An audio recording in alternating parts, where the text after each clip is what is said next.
kita ini oke gini Bang. Jadi saya mempertanyakan narasi Anda yang membuat semacam penjelasan panjang lebar, lalu kesimpulan Anda bahwa ayat yang di dalam Kisah Rasul pasal 2 itu adalah bahwa Yesus itu dijadikan Tuhan. Nah, untuk membantah itu mudah. Coba aja lihat di dalam Lukas pasal yang kedua ayat 11, dia sebelum lahir pun sudah disebut Tuhan. Oke? Ya, jadi dia sudah Tuhan, Yesus sudah Tuhan. Jadi kalau Anda Bang ya. Jadi kalau Anda bilang Yesus itu tidak ada bantahan Tuhan pasca kematiannya, setelah Yesus mati lalu dia dijadikan Tuhan, sementara sebelum dia lahir pun sudah disebutkan dia Tuhan. Itu justru membuktikan Yesus itu ada dua. Yang satu dari lahir sudah Kristus, yang satunya nanti Kristus setelah dia disalib. Oke, ini lebih parah Bang Zuma. Oke, sekarang aku ya ada Yesus 2 ya. Oke, tenang dulu. Inilah yang membuat RKI itu panik dan tidak bisa tidur sampai hari ini. Untung Superboy menolongnya. Oke, mantap. Jadi gini Bang, sekarang Abang sudah setuju bahwa ada 2 Yesus. Satu Yesus dalam ini buktinya pasal Lukas 2:11. Yesus itu sudah Kristus dari sejak lahir. Kisah Para Rasul 2:36 yang disalib itu nanti dilantik menjadi Kristus setelah dia dibunuh. Oke, terus. Iya, saya ikuti itu. Nah, sekarang menurut Abang di dalam kitab yang sama, apalagi nih penulis yang sama, bahwa ada 2 Tuhan, ada 2 Yesus. Satu Yesus yang sebelum lahir sudah disebut sebagai Tuhan, Kristus.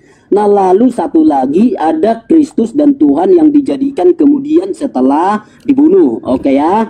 Nah, coba berikan saya dalil ayat secara historis ya. Saya tidak minta dari Anda sekarang. Secara historis, sejarah atau kitab manapun bahwa ada 2 Yesus dalam pemberitaan para rasul yang ada di dalam Alkitab. Coba buktikan kepada saya dalam Alkitab atau di dalam sejarah.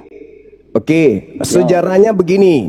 Sejenak setelah sebelum Yesus terangkat ke langit, Yesus berpesan kepada muridnya di dalam Yohanes 16 nomor 7 sampai nomor 15.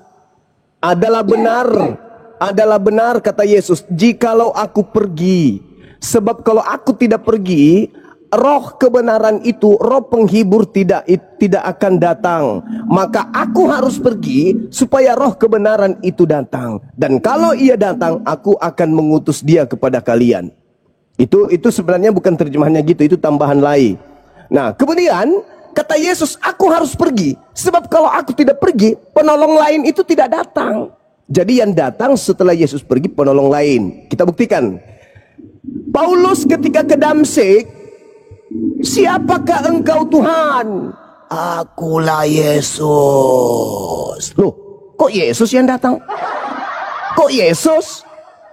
Kan Yesus mengatakan, aku harus pergi. Kalau aku tidak pergi, penolong lain tidak akan datang. Loh, kok yang datang Yesus? Itu satu. Berarti sudah muncul tuh tanda-tanda. Yesus di dalam Matius 24 nomor 4 nomor 5 berkata, waspadalah, ini ucapan Yesus kepada muridnya di Bukit Zaitun. Waspadalah kepada penyesat yang datang kepadamu dengan memakai namaku, Yesus, dan berkata, akulah Kristus. Berarti penyesat itu mengaku siapa? Yesus Kristus. 2. Yang ketiga, sabar dulu. Yang ketiga, kan secara histori Anda minta.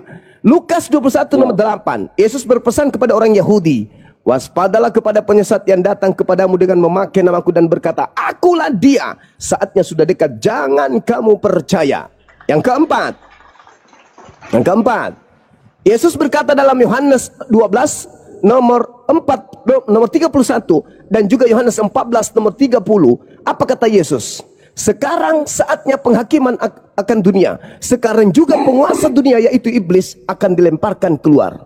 Tidak banyak lagi aku berkata-kata dengan kamu, sebab penguasa dunia yaitu iblis telah datang dan tidak sedikit pun berkuasa atas diriku. Nah, artinya penguasa dunia itu memakai nama Yesus dan berkata, akulah Kristus.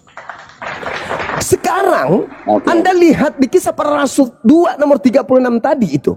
Apa kata Petrus? Orang Israel harus tahu bahwa Yesus yang kau salibkan itu telah dijadikan menjadi Tuhan dan Kristus. Telah dijadikan menjadi Tuhan dan Kristus. Ingat, di dalam Lukas 2 nomor 11, pada hari ini telah lahir bagimu Kristus. Berarti itu sudah Kristus sejak lahir. Sedangkan yang disalib nanti menjadi Kristus setelah dibunuh. Ada dua Kristus. Silakan. Ya, oke. Dalil atau pijakan yang Bang Zuma pakai adalah dari Alkitab. Nah, lalu penulis yang sama, ya. Jadi di bagian awal dia sudah menyatakan di dalam, kita pakai dulu Kisah Para Rasul ya, saya ikuti Bang Zuma. Nah, di Kisah Para Rasul bahwa sudah ada di situ dikisahkan Yesus itu pada akhirnya naik ke surga setelah menampakkan diri, membuktikan dirinya telah bangkit. Oke ya, di dalam pasal 1 ayat 5 mulai 45 itu ya. Jadi dia membuktikan diri bahwa dia sudah bangkit. Oke.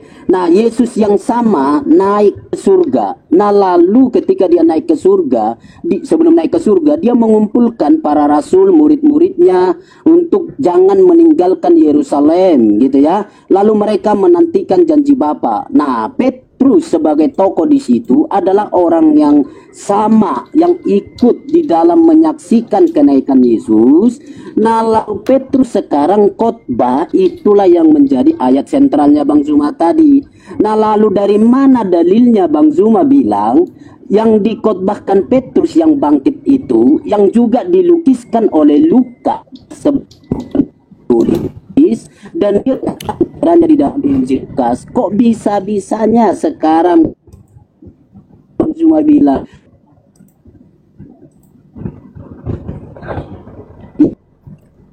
maksud Yesus lainnya jaringannya melepoten. ke apa yang kita bahas jauh dari sejarah bahwa ini, dan Anda belum bisa membuktikan itu ya. Anda gagal membuktikan bahwa ada dua Yesus yang berbeda ya. Dan kalau lihat secara akal baik ya, nggak usah harus jadi Kristen saja, coba kasih naskah itu, Alkitab itu kepada mereka, apakah mereka akan beranggapan bahwa itu pribadi yang berbeda? Tidak Bang Zuma. Nah, itu sebabnya saya katakan narasi Anda adalah narasi ngawur, mengarang-arang saja itu, bilang ada Yesus yang berbeda. Sorry. Ya. Oke. Andalah yang membantah dalil, kocar-kacir sana sini, entah apa yang Anda omongin. Anda harus tahu dulu, Lukas itu menulis bukan firman Tuhan.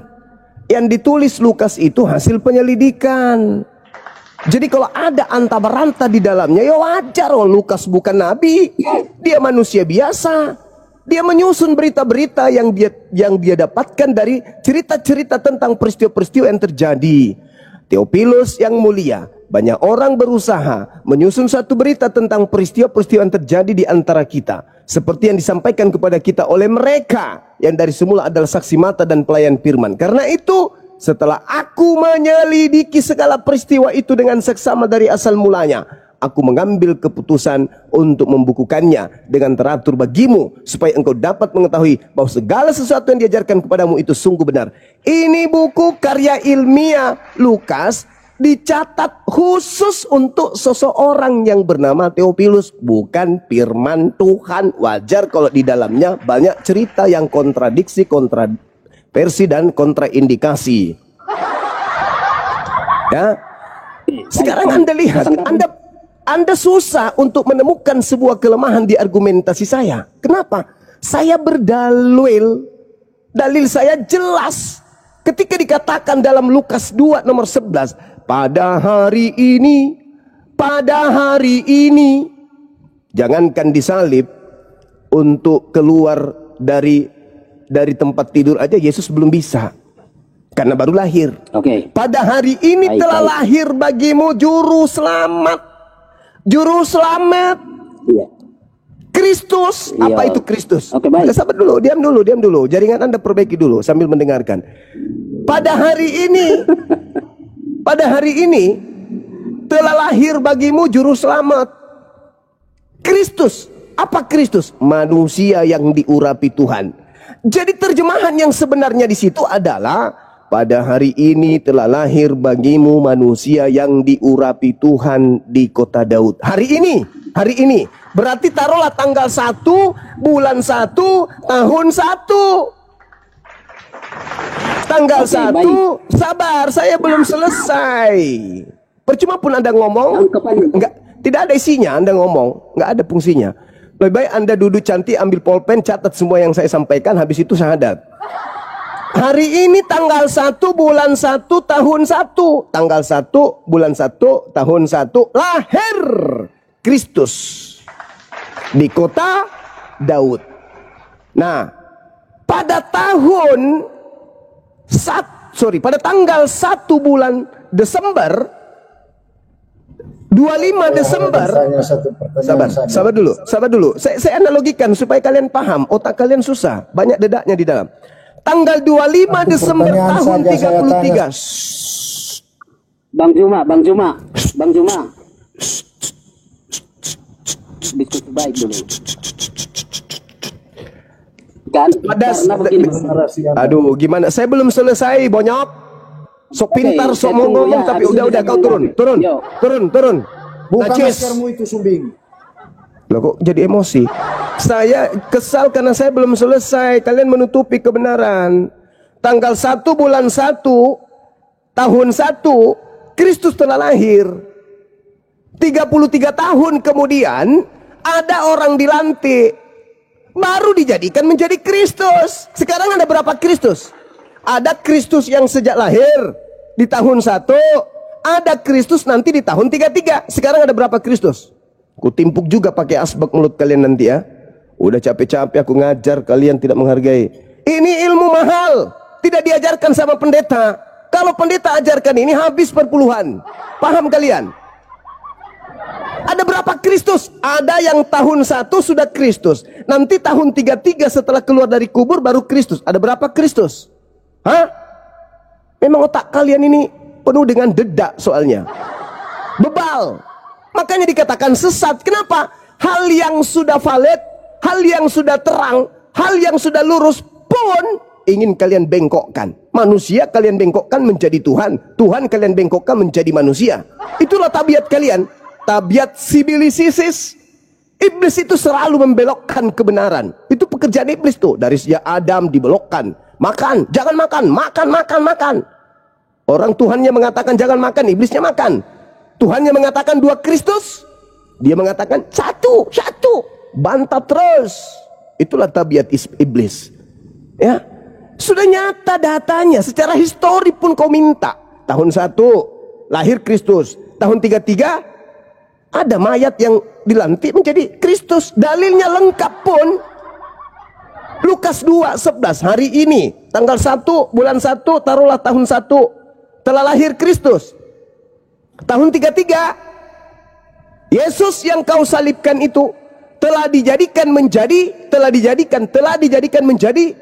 Kristus. Kalau itu Yesus yang lahir pada tahun 1 telat, dia juga memang sudah Kristus dari sejak sononya. Berarti ini bukan Kristus. Inilah yang diterangkan Al-Quran. Aku menjadikan iblis sebagai sembahan, sebagai pimpinan, sebagai junjungan mereka. Inna ja'alna syayatin aulia, pemimpin, junjungan, Tuhan, sembahan lilladzina la yu'minun, bagi orang-orang yang tidak beriman. Itulah yang dihotbahkan Petrus di Kisah Para Rasul 2:36. Makanya Paulus tidak menjual Yesus kepada orang Yahudi. Kenapa? Karena Paulus tahu orang Yahudi tidak mungkin menuhankan makhluk yang keluar dari kubur. Kenapa? Orang Yahudi sudah punya Tuhan, namanya Elohim, yang bukan manusia dan bukan anak manusia. Makanya dalam Galatia 1 nomor 15, Galatia 2 nomor 8, aku diutus untuk non-Yahudi. Karena non Yahudi masih bisa dibodoh-bodohin. Kalau Yahudi nggak bisa. Yahudi sudah paten, nggak bisa diganggu Tuhannya. Maka yang bisa diganggu Tuhannya hanya penganut pagan, Roma, Yunani, dan seterusnya. Itulah lahir agama kalian, menyembah kepada Kristus. Kenapa itu bisa terjadi? Karena mereka membuat makar. Wa makaru, wa makarallah, wallahu khairul makirin. Karena mereka membuat makar, ingin membuat tipu muslihan, ingin menipu kemudian Tuhan, ingin menipu kemudian utusanku, ingin mencelakai nabiku, ingin membunuhnya. Maka aku balas tipu daya mereka dengan sebaik-baiknya pembalasan. Mampus. Itu fakta, itu real. Menderita kalian kan? Dulu sebelum ada para apologet kalian, kami ini anak-anak Tuhan. Begitu mati langsung ke surga. Kami ini anak-anak Tuhan, menerima darah Yesus. Ketepak, ketepak, ketepak, ketepak. Begitu apologet Islam datang, babak belur.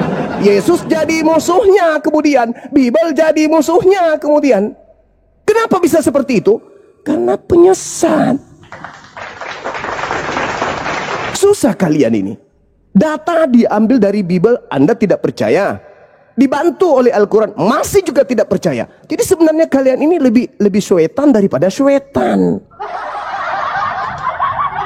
Lebih syaitan daripada syaitan. Lebih jahat daripada orang Yahudi kalian itu. Kenapa?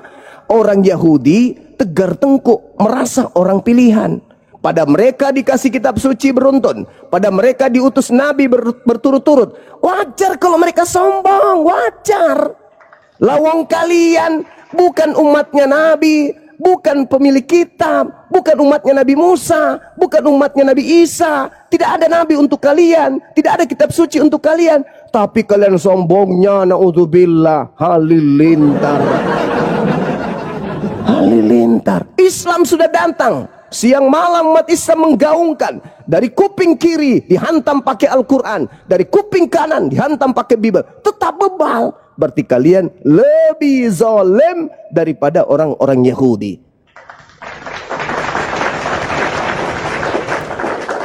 Ya wong, kalau musuhmu itu adalah Bible, kalian mau berpijak kemana? Di dalam Bible kalian diusir sama Yesus. Di dalam Bible kalian disebut penyesat. Kalian mau kemana? Satu-satunya solusi adalah mandi. Tenangkan diri, tenangkan pikiran, renungkan, kemudian habis itu cari apologet-apologet Islam, dengarkan dengan seksama, lembutkan hati kalian. Semoga dengan begitu kalian bisa menjadi benar-benar pengikut Yesus yang sesungguhnya. Udah banyak kok menjadi pengikut Yesus di sini. Ada saudara Kodondi, pengikut Yesus. Siapa lagi? Iksan Moko Ginta. Banyak pengikut-pengikut Yesus yang hebat. Ini pengikut kaleng kosong naik lagi. Udah, silakan teman-teman dilanjutkan. Saya sudah lihat lagi. Oke ya, kita lihat lagi. Iya, tapi Bang, nanti kalau lagi dijelasin tuh dengerin dulu baru dibantah, jangan motong-motong orang bicara. Sama satu lagi, benerin dulu sinyalnya, Bang. Yo, aduh, ini sinyal kita darurat ini. Tapi udah. Iya, merek ya, jangan pakai merek Oten sinyalnya, benerin dulu sinyalnya. Ya, jangan buat narasi-narasi begitulah, kondusif aja kita, ya, Bang. Iya, kondusif. Ya udah, saya bantu Abang cari pohon terus naik ke pohon. Nggak usah. Ya udah, jangan baper, kan katanya ditampar pipi kiri kasih pipi kanan, kok gitu aja marah. Oke, saya. Alah, nggak ada gitu-gitu, kita udah oke. Nah, tanggapin Bang Zuma ya, boleh, siap ya? Sinyal kau nggak siap? Oke. Sok-sokan mau ngadapin Bang Juma. Turun lagi. Udah, sudah bagus. Belum. Oke. Nah, oke lah, buat Bang Zuma. Belum ya? Belum. Harus ini ya, perbaiki. Ya nggak tahu lah, kok nanya saya. Abang cari pohon, naik dulu ke pohon. Sudah. Kok nanya saya? Oke, sudah lah. Oke ya, Bang Zuma. Sudah. Bang Zuma, Iyalah, Bang biar Zuma cepat, tadi cepat. menjelaskan bahwa oke ya, di awal Bang Zuma sudah bilang ada dua Yesus. Yesus yang pertama adalah Yesus yang benar. Nah, itulah yang ada di dalam Lukas pasal yang kedua, ya, itu Yesus yang benar. Tetapi ada Yesus yang lain, itulah yang ada di Kisah Rasul pasal yang kedua. Nah, cuman Bang Zuma ingatlah bahwa ini adalah kitab Kristen, ini adalah kitab yang sudah berdasarkan sejarahnya, ini diakui bahwa ini adalah kitab yang ditulis oleh mereka-mereka yang sudah diilhami.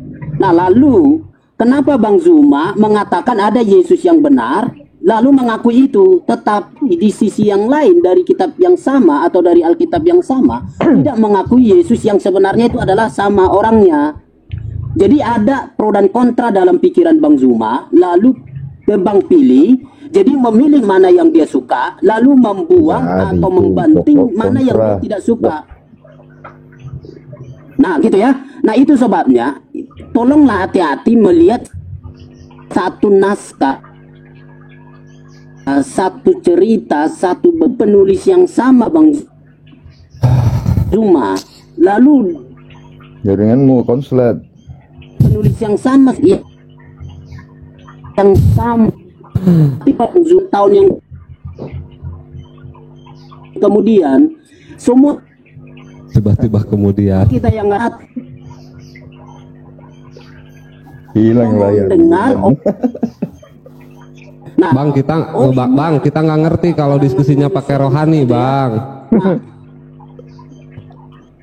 Aduh, susah kali diskusi rohani, Bang Blender, tolong lah. Ini gimana, Bang Blender? saya justru Bang dengar ya. Saya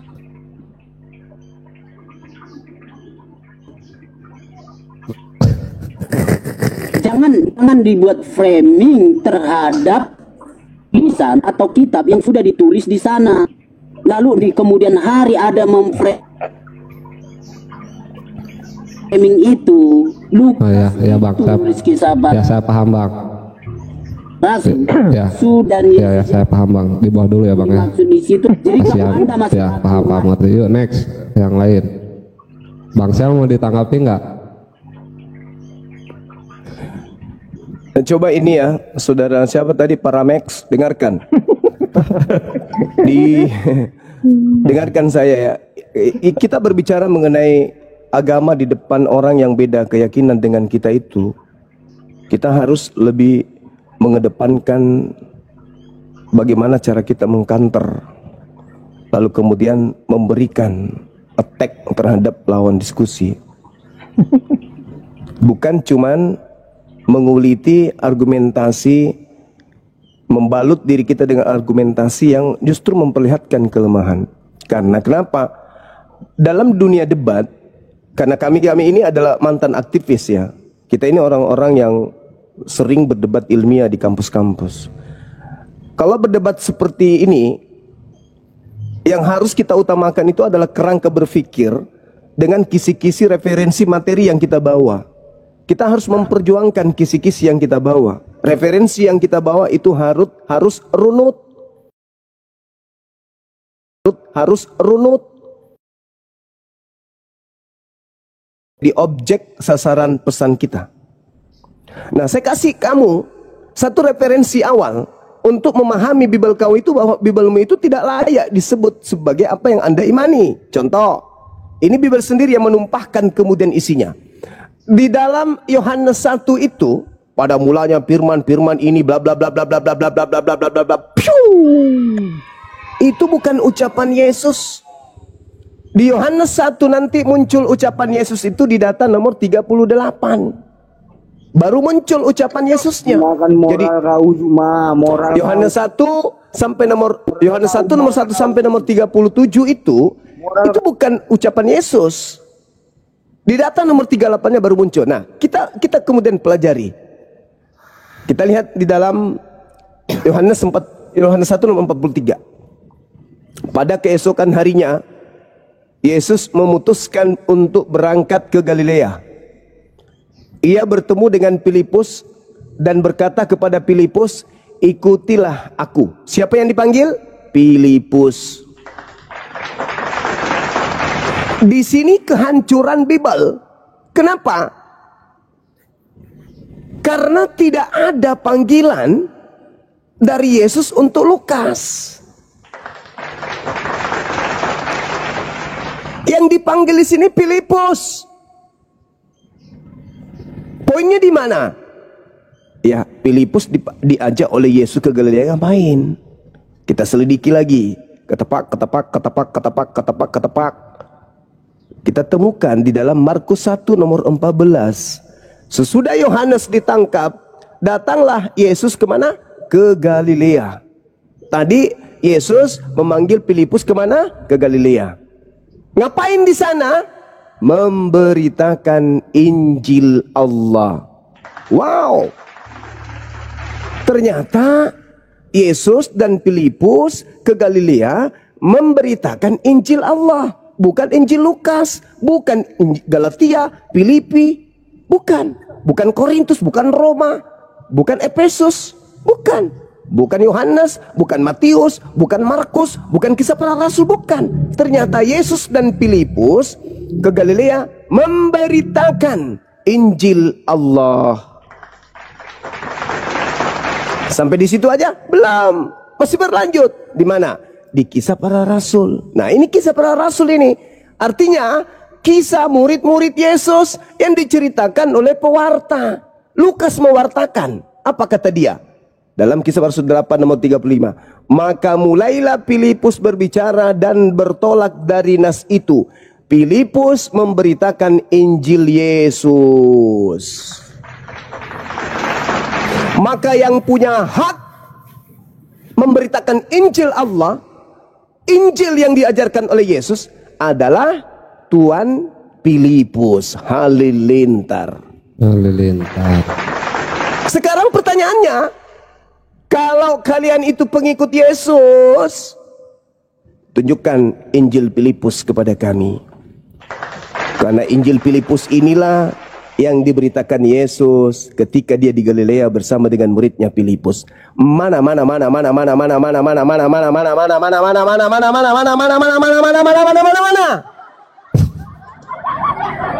Injil yang Yesus beritakan itu?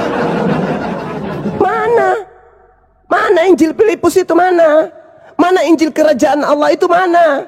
Yang diberitakan Filipus itu mana? Ada. Upil. Sok paten, sok cantik. Jangan ajarin kami. Kami sebelum terjun perang kayak begini, kami udah tahu, kami udah pelajari, kami udah selidiki. Oh, kita ini orang intelektual, kita ini orang pelajar. Bukan asal modal congor. Data kita bawa, kita pertanggungjawabkan. Kita pertanggungjawabkan.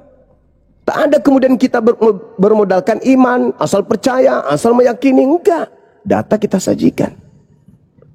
Maka ketika Lukas melakukan penyelidikan, Filipus tidak perlu melakukan penyelidikan. Kenapa? Karena Filipus bersama dengan sang guru melakukan penginjilan di Galilea. Dan ketika guru pergi, Filipus melanjutkan kemudian pengajaran Injilnya Yesus. Penulis Yohanes berkata, Yesus berkata, segala firman yang Tuhan berikan kepadaku, telah aku berikan kepada muridku, mereka telah menerimanya. Mana segala firman itu yang diterima oleh Filipus? Mana?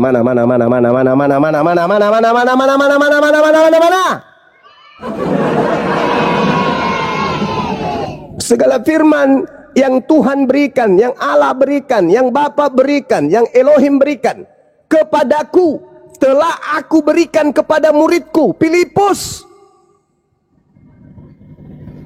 Dan Filipus telah menerimanya.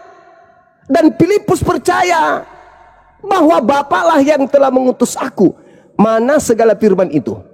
Ketepak Lukas, ketepak Markus, ketepak Roma. Sejak kapan Yesus mengajarkan buku-buku kayak begitu? Sejak kapan? Galatia ditulis tahun 52, Efesus ditulis 65, kemudian Filipi ditulis 60, kemudian Roma ditulis tahun 65. Apalagi surat Paulus itu? Tesalonika ditulis tahun 58. Apalagi suratnya Paulus? Kau banyak Timotius. banyak bicara Zuma. Buka Timotius. blokirnya Edis supaya kau Edis mau masuk. Timotius itu ditulis tahun Edis mau 60 masuk, buka sampai 62. Ayo. Edis mau masuk, buka blokirmu Zuma. Jelas itu. Lalu Paulus di Edis mau masuk, buka di blok. Galilea itu tahun berapa, Cak Ayu? Lalu Filipus memberitakan Injilnya Yesus itu tahun berapa, Cak Kangkung? Apa yang Edis mau diajarkan Yesus tidak sampai blokirmu, kepada jangan- Kristen. Apa yang diajarkan Filipus tidak sampai di gereja. Yang sampai di gereja adalah pemberitaan-pemberitaan wartawan yang tidak dikenali oleh Yesus. Begitu saudara-saudara. Ya. Nah, kalau penyesat itu datang pasukannya, buka blokirnya Edis. Mana bisa diblokir? Kamu tinggal masuk di sini. Kalaupun misalnya saya blokir, tidak mungkin semua yang ada di sini memblokir dia. Maka boleh naik ke sini. Biar kita kupas, kita siram mulutnya pakai dedak panas. Lagian juga dia sudah kabur dari negara ini. Ngapain lagi dia nyentil-nyentil negara ini? Harusnya dia melakukan pengajaran terhadap orang-orang Amerika sana. Di sana juga banyak Islam kok. Udah diminta sama Bunda Mila untuk ketemu malah sembunyi. Kalau kau udah kabur, kabur aja. Tapi kalau kau ingin berdebat dengan kita, ya kembali ke Indonesia dong. Kalau tidak kembali ke Indonesia, ngapain pelawak dihadapi seperti itu? Pelawak, dia itu bukan pendebat, dia itu penghujat.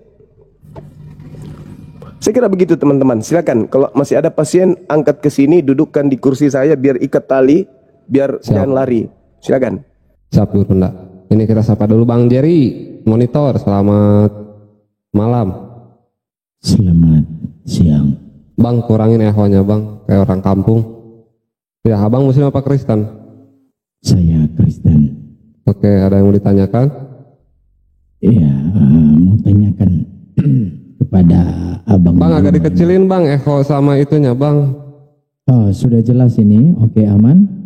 Ya, agak dikecilin juga volumenya. Kayak orang kampung Bang, kayak ini dangdut horeg. Oh, iya. Oke, ini sudah aman. Silahkan. Saya mau bertanya. Ini kan temanya Tuhan siapa yang benar ya? Ya, jadi kita berbicara tentang Tuhan ini berarti ya. Lalu pertanyaan saya, apakah Tuhan yang benar itu menyesatkan manusia atau menyelamatkan manusia? Silakan.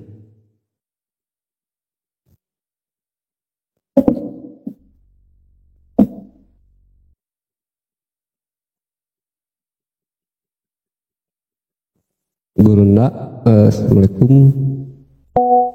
Atau lagi sholat? Lagi berdoa Guru Nda mungkin ya. Apalah kau? Sebentar lah, mungkin lagi ngambil air. Sabar. Oke, sorry teman-teman. Ya, ada pasien? Ada ini Guru Nda, ada. Alhamdulillah.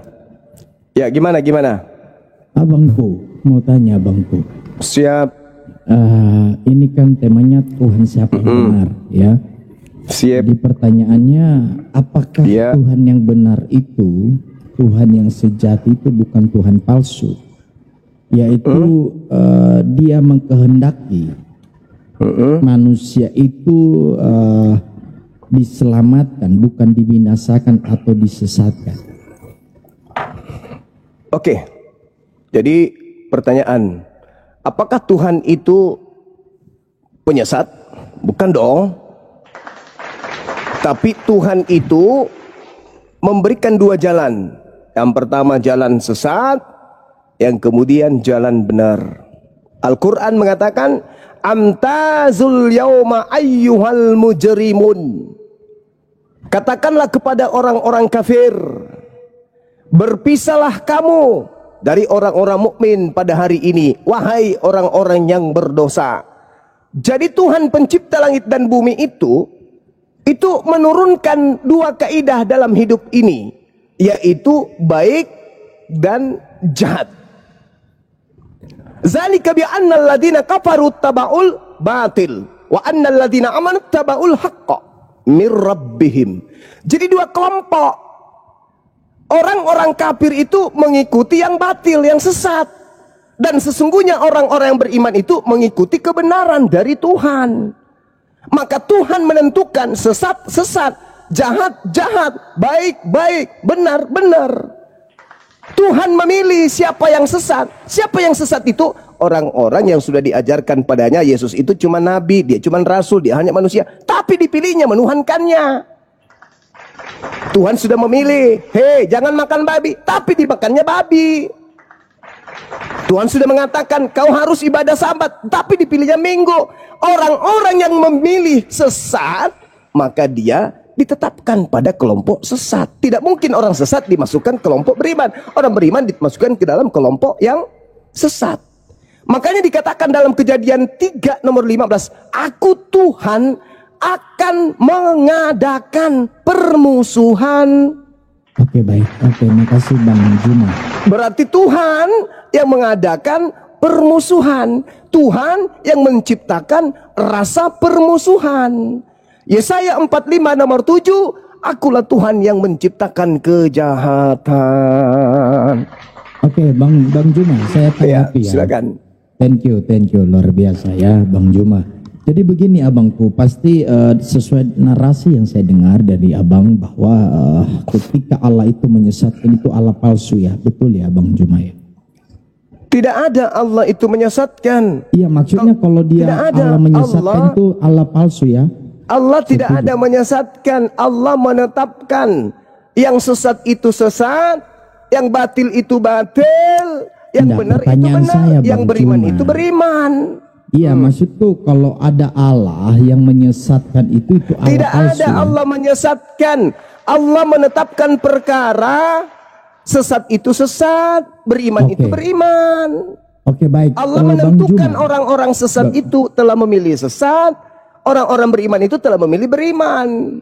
Bukan Allah yang menetapkan orang itu sesat, tapi dia sendiri, dia sendiri yang memilih kesesatan itu, maka dia ditetapkan menjadi sesat. Begini, kalau iblis menyesatkan baru. Bang Juma dengar dulu. Ya, silakan. Sebab di dalam Al-Qur'an 7431 dikatakan Allah menyesatkan, berarti dia Allah palsu ya? Kan sudah saya jawab tadi. Kan sudah ku jawab lebih dulu karena saya sudah tahu apa yang akan Anda sampaikan. Saya udah tanya, udah ku sampaikan tadi. Al-Quran mengatakan, itu kan bertentangan dengan narasi Anda. Salah, Anda nggak paham. Anda mengambil, Anda mengambil dari akhir. Orang itu ambil dari awal. Man ihtada fa innama yahtadi li nafsi wa man dalla fa innama yadillu 'alaiha wa la taziru waziratu wisra ukhra wa ma kunna mu'azzibina hatta nab'atha rasula. Barang siapa berbuat sesuai dengan petunjuk Allah, maka sesungguhnya itu untuk keselamatan dirinya sendiri. Barang siapa sesat padahal sesungguhnya itu hanyalah kerugian bagi dirinya sendiri. Dan seorang yang berbuat dosa tidak dapat memikul dosa orang lain, tetapi kami tidak akan menyiksa sebelum kami mengutus seorang rasul. Jadi dikasih pilihan. Kalau Anda memilih sesat, ya Anda berarti mau. Abang Juma, Anda mau. Teks Al-Quran itu mengatakan Allah menyesatkan. Allah menyesatkan. Allah menyesatkan. Bagaimana itu? Jelaskan dulu secara akademis. Dengar. Allah menyesatkan orang-orang yang dengar. Allah menyesatkan orang-orang yang memilih kesesatan. Tuhan itu menyelamatkan orang-orang yang memilih keselamatan. Di mana teks itu mengatakan ada orang yang tersesat? Anda hanya menggunakan satu dalil kan? Iya, makanya narasikan itu. Mari saya buktikan. Sedang bicara apa? Mari saya buktikan dalil itu. Apakah Allahku yang menetapkan atau orang itu sendiri yang memilih untuk memilih sesat? Maka Allah sesatkan karena dia sendiri yang milih. Pertanyaan saya, siapa yang menyuruh Anda menyembah makhluk kuburan yang keluar pada hari ketiga? Jawab. Jangan kemana-mana. fokus Saya ingin persoalan. membuktikan. Saya ingin Kau membuktikan. cuma ini. Saya ingin membuktikan Ini apakah bukan tuduhanmu itu burung benar dan namanya atau tidak. gerondol. Saya ingin membuktikan apakah tuduhanmu itu benar atau tidak. Kalau Tuhanku yang menetapkan Anda sesat, saya tanya nih sama Anda.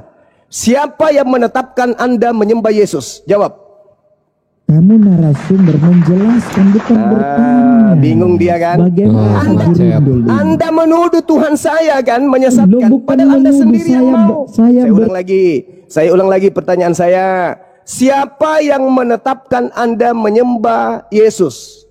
Silakan. Allah Siapa menjadi yang manusia memerintahkan? dinamakan Yesus. Siapa yang memerintahkan? Siapa yang mengajarkan? Siapa yang memaksa Anda menyembah Yesus? Anda sendiri dengan rela atau ada yang menetapkan Anda untuk menyembah itu? Jawab. Oke, baik, saya jawab Bang Juma ya. Silakan. Siapa yang menetapkan ya aku menyembah Yesus ya, bukan Iya. begitu ya Bang Juma Iya. ya. Ya. Jadi di dalam iman kami ya, Allah menjadi manusia dinamakan Yesus. Dia adalah Allah sekaligus manusia. Ya, Karena pertanyaan saya. Oke, iya, siapa tunggu, ini siapa poinnya. yang memerintahkan Ini poinnya. Anda Iya, menyembah baik, baik. Yesus? Iya, Silakan. baik. Oke, yang membuat saya menyembah dia adalah karena dia Bukan karena kok jadi mengatakan karena. aku yang awal dan yang akhir. Aku berkuasa di bumi dan di surga. Sebutkan Ya. dulu. Siapa yang Bagaimana? menyebabkan Anda menyembah Yesus? Siapa yang memerintahkan Anda menyembah Yesus? Siapa? Yang menyebabkan saya menyembah Yesus adalah Allah yang Tuhan saya bekerja atau dalam bukan? hati saya. Tuhan saya atau Anda sendiri? Tuhan Anda kan beda dengan Tuhan saya. Kalau Iya, Tuhan Anda makanya saya tanya, menyesatkan, kalau makanya Tuhan saya tanya, saya makanya saya menyelamatkan. tanya, Tuhan saya atau Anda sendiri? Ya, Tuhan saya lah. Ya, di mana Tuhan Anda? Di mana Tuhan Anda meminta Anda menyembah Yesus? Dikatakan bahwa dia berkuasa di bumi dan di surga. Itu iblis. Itu kata Yesus, itu iblis. Bagaimana Yesus. Anda mengatakan iblis? jelas. Dengar, saya kasih dalil. Macam mana Di pula dalam kau Juma? ajaran Yesus, Yohanes 12:31, Yohanes 14 nomor 30, penguasa dunia ini adalah iblis. Yang keluar dari kubur dia mengatakan, kepadaku telah diberi kuasa dunia. Menurut Yesus, yang melakukan kuasa dunia, yang menerima kuasa dunia, itu iblis.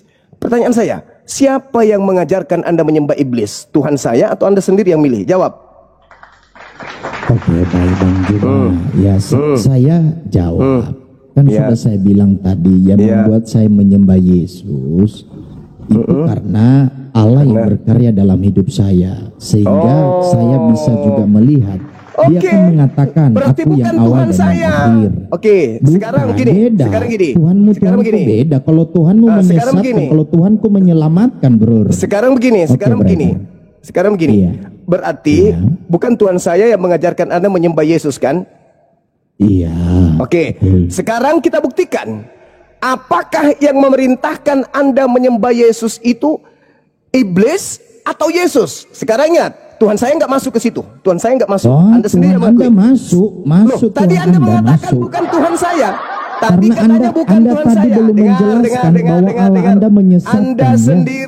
Anda sendiri yang mengakui bukan Tuhan saya. Coba yang jelaskan dulu memerintahkan. kenapa Allah Anda menyesatkan. Coba jelaskan. Belum jelaskan. Saya tunggu. Enggak. Saya ingin buktikan siapa yang menyesatkan Anda.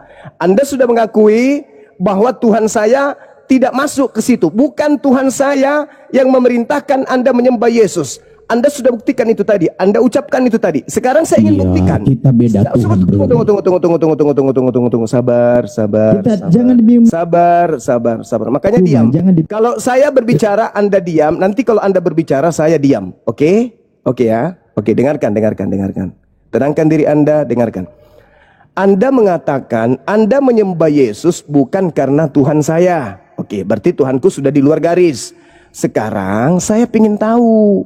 Anda kan menyembah Yesus nih. Saya ingin tahu apakah Yesus yang mengajarkan menyembah dirinya atau iblis? Tolong kamu tunjukkan kepada saya, Yesus memerintahkan menyembah kepada dirinya atau menyembah kepada Elohim Tuhannya Abraham? Jawab. Di mana data eksplisit ya, Bang Juma? Begitu ya. Hidup kekal itu adalah mereka mengenal engkau satu-satunya. Kemudian ketika ditanya oleh muridnya, guru, apa yang harus aku kerjakan supaya aku bisa memperoleh hidup yang kekal? Kata Yesus, hidup harus kau kerjakan adalah lakukan segala perintah Bapa. Apa perintah Bapa? Jangan ada ilah lain di hadapanku. Itu perintah Bapa. Berarti Bapa Tuhannya Abraham tidak mau manusia menyembah Yesus. Hanya dia yang harus disembah. Pertanyaan saya, bukan Tuhannya Abraham yang minta Anda menyembah Yesus, bukan Tuhan saya ternyata yang menyuruh Anda menyembah Yesus. Sekarang tinggal dua kandidat, Yesus atau iblis. Jawab. Meong, meong, meong. Yesus. Di mana Yesus mengajarkan sembahlah aku? Tunjukkan dalil. Tuhan Meong, Yesus meong, mengatakan kepada meong, teman-teman, meong, meong, katanya meong, tadi meong. gantian, kok meong? Enggak, saya minta dalil. Oh, tidak termute ya? Oh, tidak termute ternyata. Saya dengar. Tunjukkan dalilnya, karena tinggal dua kandidat. Tuhannya Abraham tidak, Tuhannya Islam tidak. Tinggal dua kandidat, Yesus dan setan. Tolong tunjukkan di mana Yesus meminta agar manusia menyembah dirinya. Silakan. Tunggu dulu. Tuhan Abraham sama Islam sama. Kalau Anda mengatakan tidak sama, yang jelas Tuhannya Abraham tidak minta Anda menyembah Yesus, Tuhanku juga tidak minta Anda menyembah Yesus. Berarti dua hakikat ini yang kau katakan beda, itu semua sama-sama tidak menginginkan itu. Sekarang tinggal dua kandidat. Satu Yesus, dua setan. Kalau Yesus yang meminta Anda menyembah Yesus, tunjukkan dalilnya. Kalau tidak ada, tinggal satu kandidat.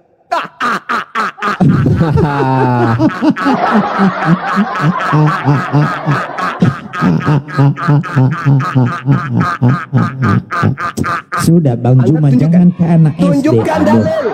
Tinggal dua kandidat. Di mana Tunjukkan dalil. gurundul ini? Yesus meminta untuk disembah. Ingat di dalam Lukas 4 nomor 7 iblis minta disembah. Sudah, kita mau jawab. Pertanyaan saya, tunjukkan di mana dalilnya Yesus minta disembah. Silakan. Saya diam. Oke, baik ya. Data secara eksplisit tidak ada dikatakan Mantap. bahwa Yesus. Udah selesai udah. Tunggu dulu, saya bernarasi ganti-gantian. Sabar. Boleh saya bicara, Bang Juma? Anda ke gereja, cebok di sana pakai batu ulekan yang habis dipakai ulek cobek. Jadi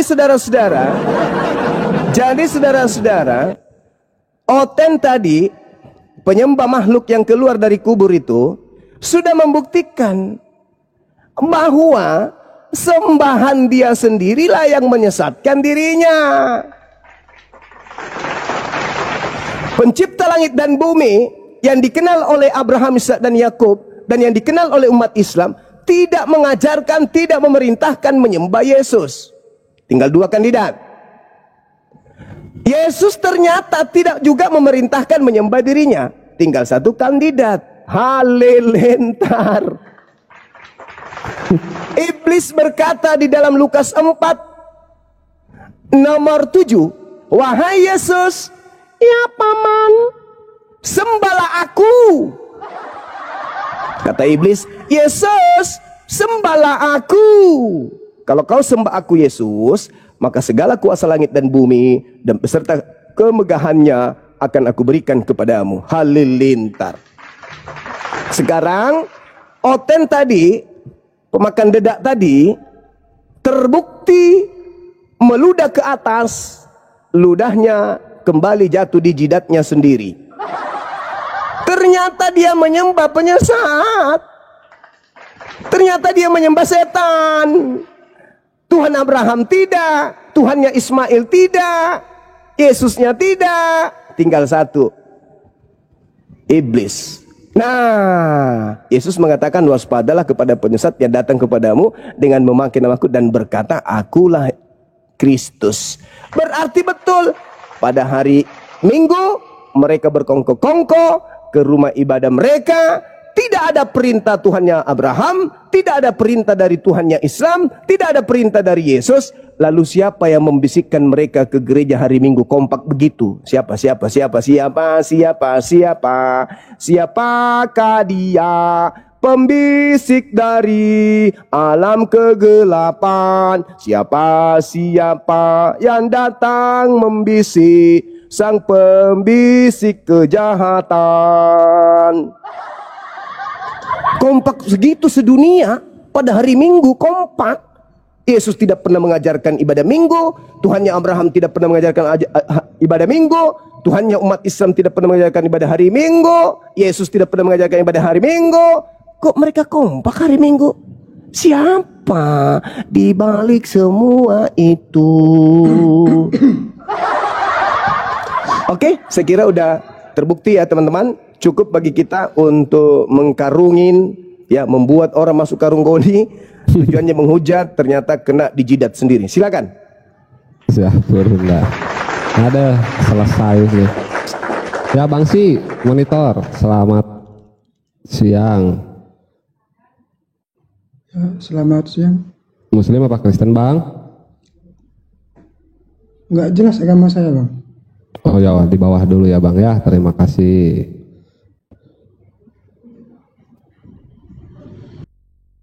Nggak jelas agama saya. Ada gitu orangnya tidak jelas kelaminnya ya. Aku laki apa perempuan ya? Aku bingung Bang. Aku laki apa perempuan, aku bingung. Lucu orang ini. Ini siapa yang naikin lagi ini? Pendeta Longor. Ya, halo. Bang Juma, mau diskusi tidak kita? Berani? Kan udah selesai Pak. Bapak udah mengakui nggak ada perintahnya, apalagi yang mau didiskusikan? Kalian nggak berani diskusi. Udah, kau sudah terbukti nyembah iblis. Ternyata Bang Tuhanmu Juma itu belum bisa jawab penyesat. pertanyaan saya bahwa Tuhanmu alammu ternyata menyesat. penyesat. Lah, Tuhanku bukan Tuhanku yang merintahkan kamu ibadah Minggu kok. Anda sendiri yang menjawab. Bukan Tuhannya Yahudi juga, Anda sendiri yang menjawab. Satu-satunya kandidat, kalau bukan Yesus ya setan. Kenapa Anda mengatakan Tuhan saya penyesat? Ternyata terbukti Anda mengikuti setan itu. Kan lucu ente ini. Harusnya Anda malu. Tapi gimana mau malu ya, otak nggak berfungsi. Islam selalu unggul, Islam selalu menang, Islam selalu jaya di hadapan anak setan. Assalamualaikum warahmatullahi wabarakatuh. Selamat siang Bang Zuma dan semuanya. Waalaikumsalam. Assalamualaikum warahmatullahi wabarakatuh. Bahagia. Yang Sehat selalu. Salam kenal dari Sulawesi Barat. ya Bang, terima kasih. Terima kasih Bang. Ya, Ya, mohon maaf masuk ke komal ya, izin. Ya izin di bawah ya Bang ya. yang mereka Tunggu dulu. apa sih orang ini ah? Yang mereka selalu unggulkan itu apa? Bang Suma boneng, boneng, boneng, boneng, boneng. Itu aja terus. Boneng, kita bantu biar mereka senang. Boneng, boneng, boneng, boneng. Itu aja terus. Itu aja andalan kalian, boneng. Emang kenapa kalau boneng? Boneng-boneng begini, boneng-boneng begini nggak pernah ditampar. Boneng-boneng begini nggak pernah ditelanjang depan umum. Boneng-boneng begini nggak pernah kemudian diarak di tengah kampung. Boneng-boneng begini muka gue nggak pernah diludahin. Boneng-boneng begini gue nggak pernah digantung. Boneng-boneng begini lambung gue nggak pernah ditombak. Sadar lo kalian, sadar. Jangan menghina fisik ketika sembahanmu ternyata jauh lebih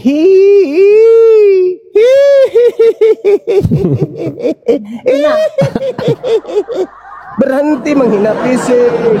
Berhenti. Saya dalam sehari minimal 3 kali ganti sempak. Asal lu tahu. Boneng-boneng begini rajin gue mandi. Ya betul loh. Itu baru minimal, maksimalnya belum ya Bang. Belum apa-apa, gigi saya baru 2 meter. Tahun depan sudah naik menjadi 7 meter. Awas ku cangkul kalian pakai gigi.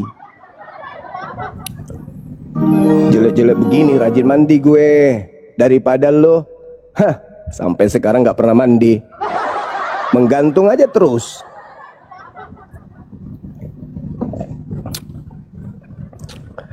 Jangan menghina fisik bro. Iri kali orang dia. Iya, jangan menghina fisik. Iri kali orang ini. Jangan piri. Di sini tuh tanganku itu saya enggak, yang ada cuman kepalanya itu kenceng, ya kamu jarimu bolong habis dipaku. untung bukan tengah kepala bekas paku. Kalau kepala bekas paku ya kuntil. Aduh, parah. Bang Juma ini justru dia pakai masker. Dulu waktu dia nggak pakai masker, ganteng kali, banyak oten-oten wanita ngejar dia. Banyak oten-oten wanita banyak ngejar Bang Juma. Makanya pakai masker. Nggak pakai masker lebih ganteng dia. Sengaja. Oten-oten semua wanita ngejar terus. Nagih utang.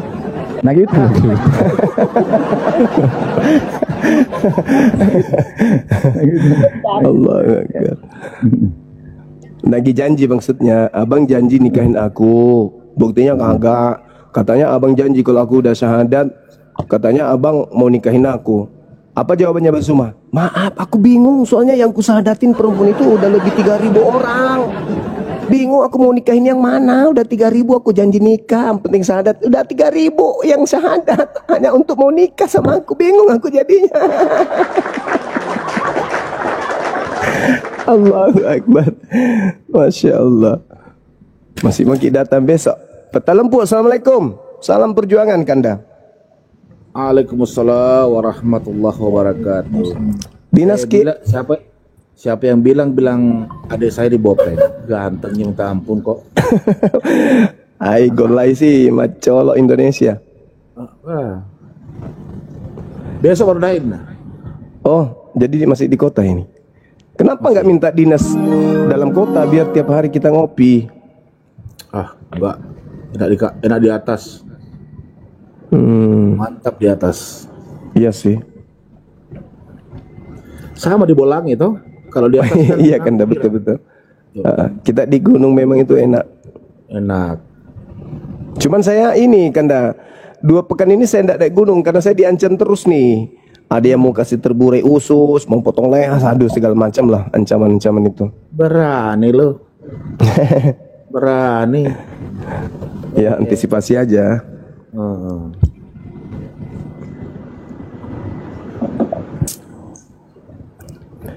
Ngancam bang. Bukan ngancem lagi, udah pokoknya 3 hari dia itu berturut-turut. Sebenarnya gini Gurunda, sebenarnya itu yang kepanasan itu hanya sekedar yang apologet yang tidak tahu diri itu aja.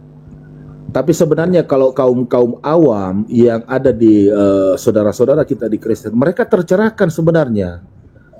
Mereka tidak sadar sebenarnya Bang Suma ini, Gurunda ini mengajarkan kebenaran.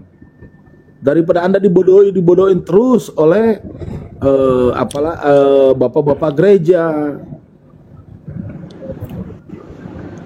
Bapak gereja itu mengajarkan berdasarkan apa yang mereka narasikan gitu ya? Berdasarkan pikiran dia. Tetapi Gurunda dia mengajarkan berdasarkan apa yang ada tertulis dalam kitab Anda.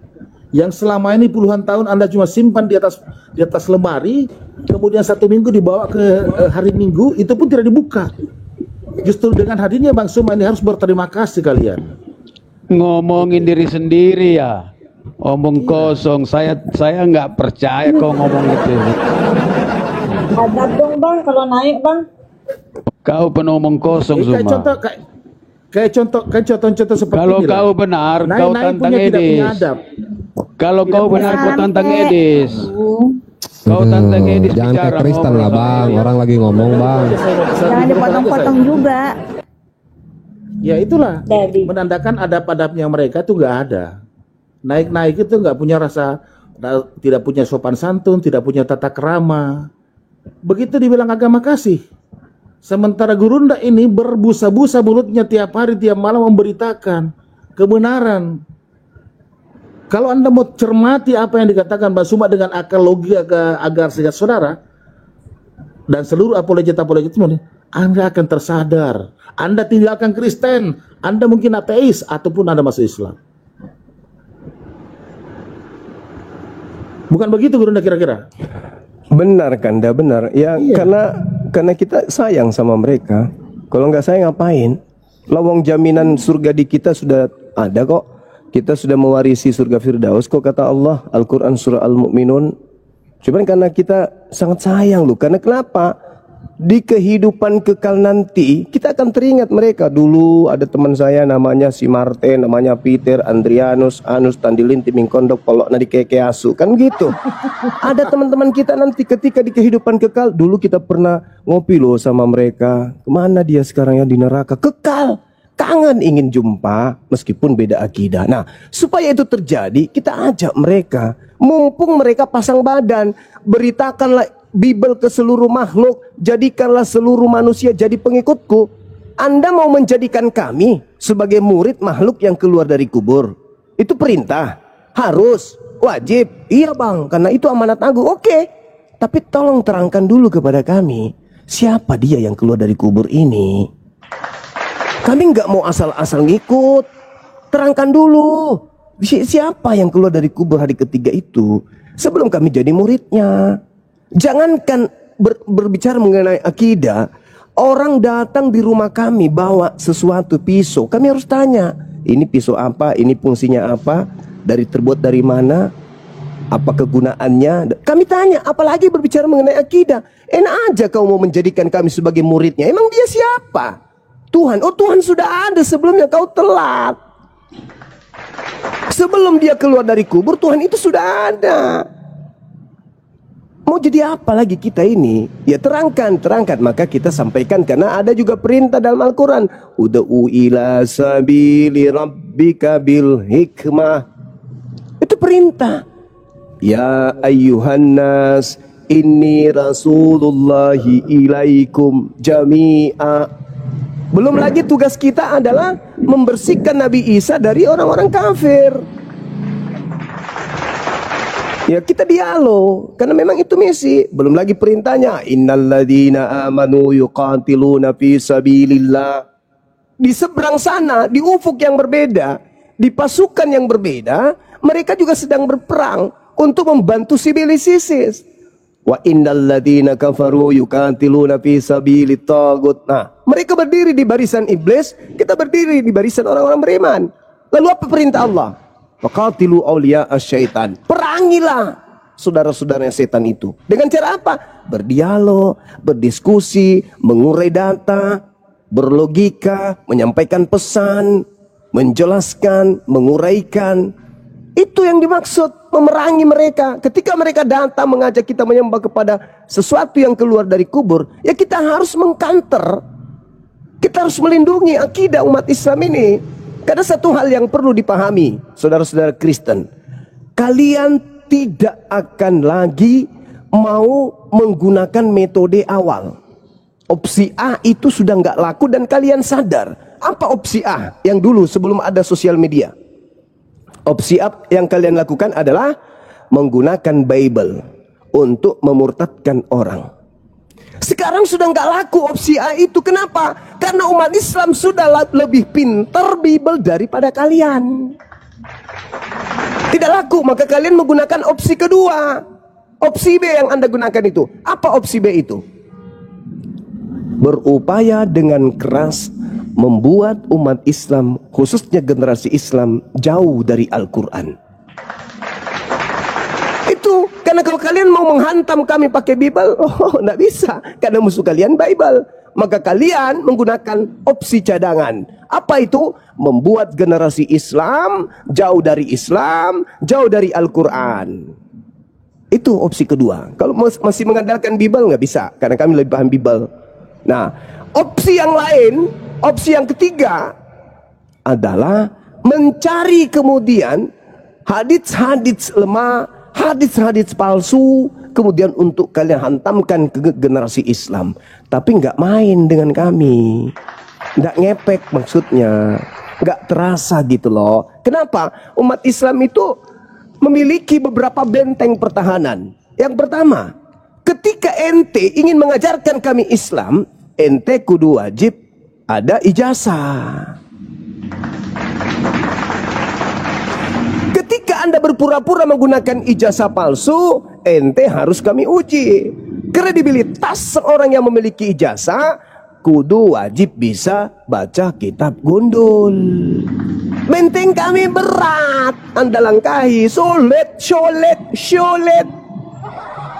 Ketika Anda membawa hadits, kami tertawa aja. Kenapa? Anda tidak mengerti asbabul wurud, Anda tidak mengerti usul fikih, Anda tidak mengerti bahasa Arab, Anda nggak mengerti mantik, nahwu, sarab, balaga, i'rab. Jadi mau kayak mana mau jadi pembimbing kami, Cak Kangkung? Sementara syarat untuk mengkaji Islam, memberikan manifestasi dari kaidah Islam, kudu wajib memiliki ijazah. Ijazah. Ingat, ijazah itu berasal dari bahasa kami. Ijazah itu apa? Legalitas, validasi dari yang punya hak memberikan kepada yang sudah berhak. Sekarang kalau saya belajar, kalau saya menyampaikan Bible, apa yang harus menjadi syarat? Saya harus sekolah kah? Tidak juga. Yang penting saya bisa baca. Berbeda dengan Al-Quran, berbeda dengan hadits. Kudu memiliki disiplin ilmu dan wajib hukumnya berijazah, baru mengajarkan Quran hadits. Gak bisa kalian itu di dalam hadis riwayat ini ada di situ berkata tiada kemilau seindah sangsil. Hei, lu siapa rupanya? Hah? Lu siapa? Long manusia aja bisa kau edit jadi Tuhan kok. Tuhan bisa kau edit jadi manusia kok. Hah? Apalagi yang kayak gitu-gitu. Hadis riwayat ini disampaikan dari Anas. Anas berkata kepada Abu Rahman. Abu Rahman menyampaikan Usaim bin Kalab. Kalab menyampaikan kepada ini. Dan Rasulullah Muhammad SAW bersabda, tiada kemilau seindah sangsil. Hadis riwayat bom-bom. Wah, orang yang tidak paham, orang yang tidak ngerti bisa percaya. Tapi orang yang mengerti kaidah Islam tak mungkin. Jadi metode itu yang kalian pakai sekarang. Tapi maaf, selama kami masih ada, ya masih dikandung badan, nobody can stop me. You know? Tidak akan ada yang bisa menghentikan saya. Demikian Skanda dan teman-teman yang lain. Silakan. Siap Gurunda. Ya, sih udah tahu sekarang agamanya apa? Dibuka mute-nya sih. Atau masih bingung? Hadis riwayat bom-bom. Ya sih, ya, udah bang, nemu agamanya? Gini bang, saya mau nanya nih bang ya, sebentar. Iya, abang agamanya apa? Saya agamanya nih masih bingung bang. Enggak, dari KTP lah, KTP apa? Kalau KTP Kristen bang. Nah udah Kristen aja, kenapa bingung? Nah, makanya saya mau nanya, ini asal usul Al-Quran bang. Abang Kristen, bingung tentang agamanya Kristen, bingungnya tiba-tiba mau nanya Islam, biar nanti kalau menghujat Islam nggak kelihatan banget gitu, atau gimana? Bukan bang, saya bingung. Ateis, dinamisme, animisme, apa dulu makanya agamanya? Ya udah bilang. Dulu aja mau bertanya apa? Sok silakan. Cuman mau nanya. Ini mau nanya asal usul Al-Quran bang. Saya jawab. Asal usul Al-Quran dan merasa Islam yang paling benar. Kira-kira begitu ya. Nah, cobalah dijelaskan asal usul Al-Quran itu aja. Baik. Jadi Al-Quran surah An-Najm, Allah Subhanahu wa ta'ala menjelaskan ketika ada orang-orang yang menganggap Nabi Muhammad itu sesat, keliru. Maka Allah menjelaskan tentang Al-Quran. Bismillahirrahmanirrahim. Ma dalla sahibukum wa ma gawa. Nabi Muhammad itu tidak sesat dan tidak keliru. Wa ma yantiqu anil hawa, dan tidaklah yang diucapkannya itu Al-Quran menurut hawa nafsunya. In huwa illa wahyu yuha. Selain Al-Quran itu adalah wahyu yang diwahyukan kepadanya. Allamahu syadidul quwa, yang diajarkan oleh roh kebenaran yang sangat kuat. Kemudian di dalam Al-Quranul Karim diterangkan di ayat An-Nahl ayat 102. Bismillah. Qul nazzalahu ruhul kudus mir rabbika bil haqq. Katakanlah kepada seluruh manusia, dialah Allah yang kemudian mewahyukan Al-Quran kepadamu melalui perantaraan Roh Kudus, tujuannya untuk meneguhkan hati orang-orang yang telah beriman dan menjadi petunjuk serta kabar gembira bagi orang-orang yang berserah diri kepada Tuhan. Qul man kana aduwwan li Jibril fa innahu nazzalahu ala qalbika bi isnillah musaddiqan lima baina yadayhi wa hudaw wa busyra lil mu'minin.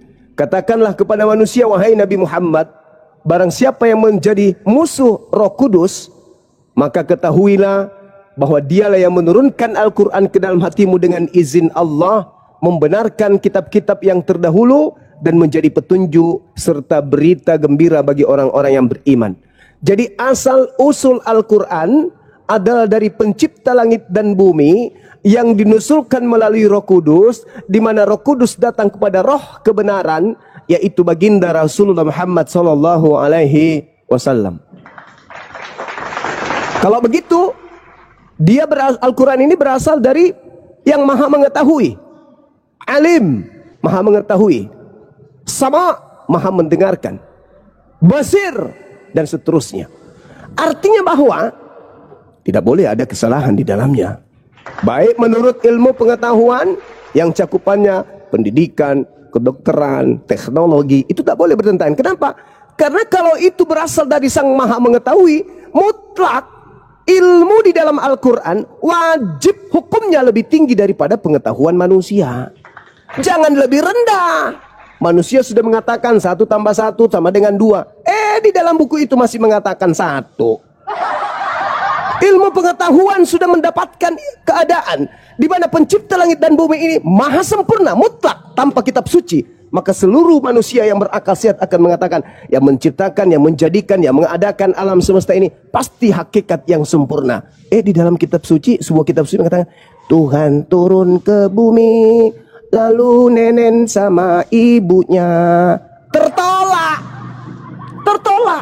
Kenapa? Ilmu semakin maju, kitab suci tenggelam. Berbeda dengan firman Tuhan, karena asalnya dari yang maha mengetahui, maka miliaran tahun ke depan dari Al-Quran diturunkan ke bumi, berpijak di bumi. Hari itu sampai miliaran tahun ke depan, dia akan tetap jalan beriring dengan kemampuan manusia berpikir, kemampuan ilmu pengetahuan, peningkatan kemudian modernisasi, dan dia akan selalu satu not, satu ketukan, satu gelombang, satu irama dengan perkembangan kehidupan manusia, tidak pernah tenggelam oleh keadaan. Dia selalu dinamis, tidak statis, tertinggal oleh keadaan manusia. Kenapa?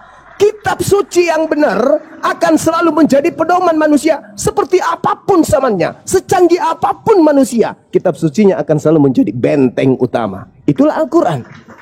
Lalu bagaimana mungkin kalau itu karangan manusia yang hidup 1400 tahun silam, tak ada listrik, tak ada PLN, tak ada internet, bisa mengetahui segala hal yang ditemukan baru di zaman modern ini kalau bukan dari pencipta yang maha mengetahui? Maka dikatakan kemudian dalam Al-Quran, Qul man kana aduwwan li Jibril fa innahu nazzalahu ala qalbika bi isnillah. Apa yang kau torehkan oleh lisanmu, wahai Nabi Muhammad, adalah sebuah kebenaran dari Sang Yang Maha Mengetahui. Maka mutlak absolut tak ada kesalahan di dalamnya terkait dengan ilmu pengetahuan. Bagaimana dengan kitab lain di luar Al-Quran? Na'udzubillah, summa na'udzubillah. Silakan. Terus gimana Bang? Sebelum Al-Quran kan kitab Injil dulu Bang. Iya, betul. Al-Quran sudah mengatakan itu. Musaddiqan lima baina yadayhi, menjelaskan, membenarkan apa yang Tuhan wahyukan berupa ketetapan-ketetapan, kitab-kitab yang turun sebelum engkau. Al-Quran membenarkan itu. Dulu ada kitab datang namanya Torah untuk Musa dan kaumnya. Setelahnya turun Zabur, Mazmur untuk kaumnya. Setelahnya ada Injil untuk kaumnya. Tapi itu sifatnya temporer, hanya untuk kaum terbatas, hanya kaum tertentu, yaitu Bani Israel. Makanya orang Kristen ini hanya menggunakan remah-remah. Perjanjian Lama hanya mengambil dari terjemahan Septuaginta yang diterjemahkan oleh Ptolemy II di tahun 23 sebelum Masehi. Baru naik juga langsung ngomong. Sudah boleh bicara, mengundang. Sabar dulu. Terima kasih. Itu dulu baru masuk langsung nyeletuk, nggak tahan dia lihat tulang. Lalu kemudian datang kepada Nabi Daud, datang kepada Nabi Musa, Nabi Isa, ketetapan-ketetapan. Nah, Kristen ini perjanjian lamanya hanya mengambil remah-remah dari terjemahan kitabnya orang Yahudi, agama lain di luar Kristen. Lalu perjanjian barunya itu adalah catatan-catatan wartawan lepas yang tidak memiliki validasi kenabian. Digabung menjadi satu. Bukan kitabnya Musa, bukan kitabnya Nabi Isa, bukan. Nah, Al-Quran datang kemudian memulihkan segala ketetapan Tuhan untuk alam semesta ini. Seperti itu, saudara. Silakan. Itu yang dijelaskan isinya, Bang. Terus yang menulis isinya itu siapa, Bang? Al-Quran yang Anda tanya? Iya kan, saya bahas Al-Quran ini. Oke, tadi Anda bertanya kitab-kitab sebelumnya soalnya. Abang jadi Al-Quran itu isi Al-Quran. Terus yang mencantumkan isi-isi di Al-Quran itu siapa, Bang? Oke.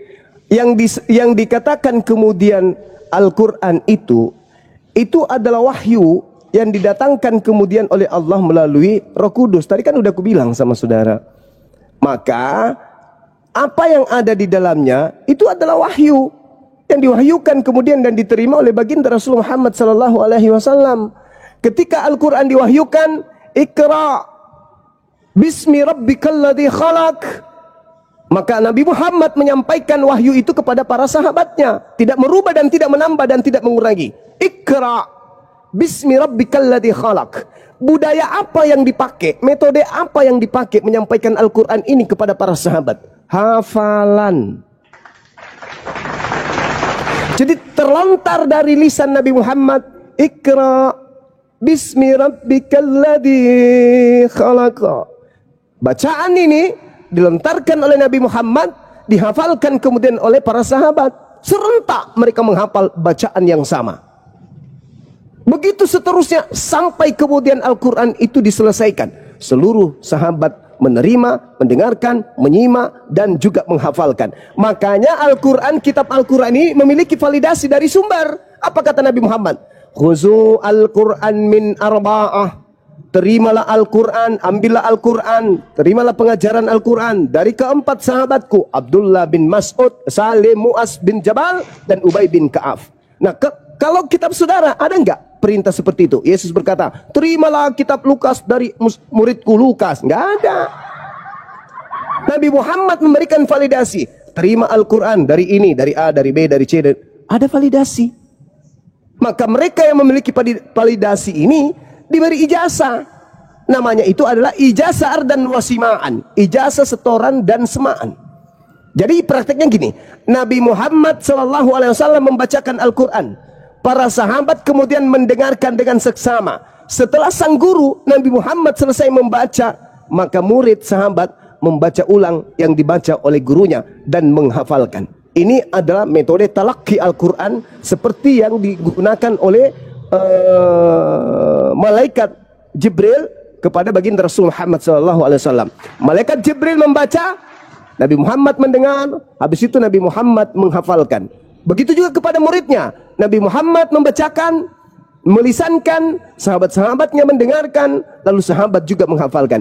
Itu metode atau budaya, tradisi penyampaian Al-Quranul Karim. Kitab Anda tidak mensifati sifat itu. Kitab Anda itu hanya hasil penyelidikan orang-orang yang tidak dikenal oleh Yesus itu sendiri. Bahkan Anda sendiri pun tak mengenalnya. Demikian. Ya, sebentar. Saya bentar. Ini Natali nggak sabar dia. Coba Natali ada mau sampaikan. Sebentar, nggak sabar dia. Silakan Natali. Bentar aja ya sih. Ya, terima kasih. Saya tidak mau yang tidak baik terjadi ya. Oke. Sekarang saya mau tanya. Yang membangun Ka'bah itu siapa? Jangan geek, jangan report ya. Jangan report, jangan geek. Saya hanya bertanya. Yang membangun Ka'bah itu siapa? Silakan.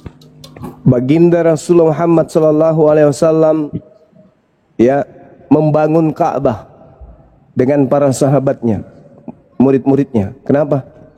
Bukannya Ibrahim. Pertama Abraham. Coba yang benar. Jelaskan yang benar, yang berani, yang jujur. Nabi yang Muhammad membangun Ka'bah walaupun cuman batu, walaupun cuman pagar. Nabi Muhammad kemudian Nabi Muhammad yang melanjutkan bangunan dari kakeknya. Kalau dengar Nabi Abraham, kenapa di-mute? Saya bertanya. Yang Nabi pertama Abraham, kali membangun Ka'bah itu siapa? Kali ini sedang dijelaskan sebentar ya, tertib adabnya didahulukan dulu ya. Silakan Bang Zuma. Nanti kok kumut kok nanti ya, mut. Iya, jadi gini, sekali lagi saya katakan kepada saudara, tradisi Yudaism sendiri ya, bukan Kristen. Ya, Yudaisme. Siapa yang membangun Ka'bah pertama kali? Itu Al-Quran aja ditulis sama Nabi Muhammad. Nabi Muhammad yang membangun setelah kemudian dibangun oleh kakeknya Ismail dan buyutnya Abraham. Setelah kemudian yang pertama membangun siapa? Lalu Abraham, dilanjutkan oleh siapa? Ibrahim. Setelah kemudian Abraham, itu Ibrahim. Imannya kuat imannya, tapi diusir juga dari surga itu Nabi. Astagfirullahalazim. Bang saya sebentar ya. Coba yang jujur, jangan gelagapan. Ini kenapa ya? Tadi sama Bang Zuma ya. Kenapa ya? Ibrahim. Bangun itu adalah Ibrahim. Sudah ya, selesai ya. Tidak paham dia. Oke, sebelum Islam ya. Iya, karena Islam Berarti itu sudah ada. agamanya apa? Islam itu sudah ada begitu, dari sejak Ibrahim Adam alaihissalam. apa? Kalau dibangun sebelum Islam datang. Oke, Sebelum Nabi Muhammad menyembah Tuhan negeri Mekah, Ibrahim udah diturunkan. Diturunkan aja orang gila kayak gitu, turunkan aja. Dia sudah lelah bersundal kayaknya. Udah lelah kali dia. Dengarkan ya penikmat ubi kayu ya, dengarkan. Saudara itu harus ngerti, Abraham meninggalkan 2 anak. Anak tunggal pertamanya adalah Yishmael. Yishmael mendapatkan warisan dari ayahnya Abraham, yaitu Ka'bah, Masjidil Haram.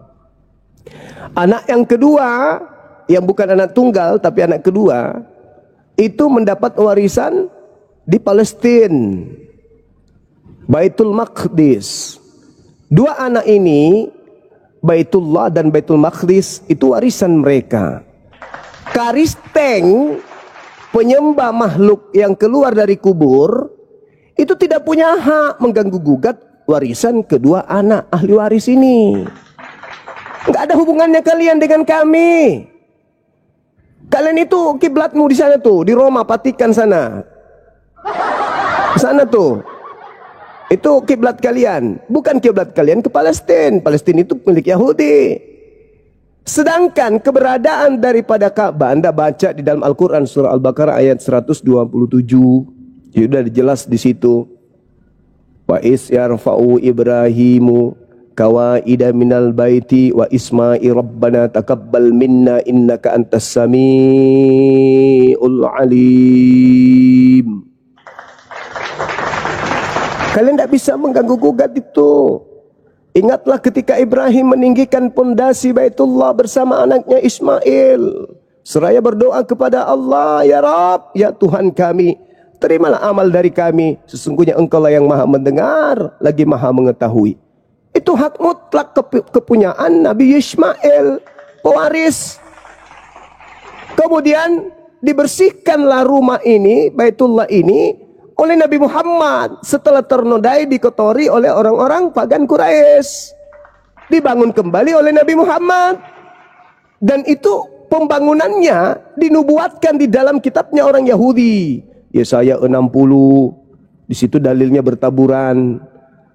Ya, Yesaya 62, di sana bertaburan dalil. Yesaya 35, di situ akan ada jalan raya yang akan disebutkan jalan suci, jalan kudus. Orang-orang yang tidak sunat tidak boleh melintasinya, dan orang yang pandir tidak akan mengembara di atasnya.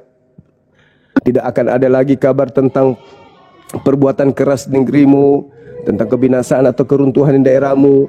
Engkau akan menyebutkan tembokmu selamat dan pintu-pintu gerbangmu pujian. Alhamdulillah.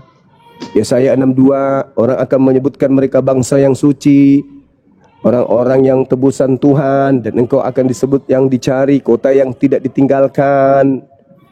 Yesaya 60:13, sebagai ganti tembaga aku akan membawa emas, dan sebagai ganti besi aku akan membawa perak, sebagai ganti kayu tembaga dan sebagai ganti besi aku akan memberikan damai sejahtera, Islam dan keadilan yang akan melindungi dan mengatur hidupmu. Hanya Islam. Yesaya 60:11, pintu-pintu gerbangmu akan terbuka senantiasa, baik siang maupun malam. Tidak akan ada tertutup lagi, supaya orang-orang dapat membawa kekayaan bangsa-bangsa mereka kepadamu, sedang raja-raja mereka ikut digiring sebagai tawanan.